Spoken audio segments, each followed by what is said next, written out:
బర్రెల సంతోళ్ళ కాడ లంచం తీసుకున్నా నువ్వెక్కడ?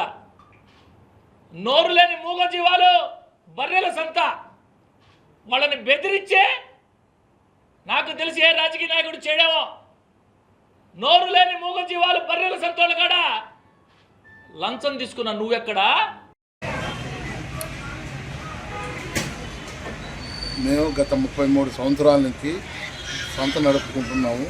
మమ్మల్ని ఏ రాజకీయ నాయకులు కానీ మేము రాజకీయ నాయకులకి ₹1 ఇవ్వటం కానీ ఏ రోజున జరగలేదు. ఇప్పటి వరకు ఏ పార్టీ మమ్మల్ని డిమాండ్ చేసింది లేదు, మీ ఎవరికి ఇచ్చింది లేదు. ఈ పార్టీ వ్యవహారాలు ఉంటే వాళ్ళు చూసుకోవాలి కానీ మమ్మల్ని ఇందుకు లాగొద్దండి.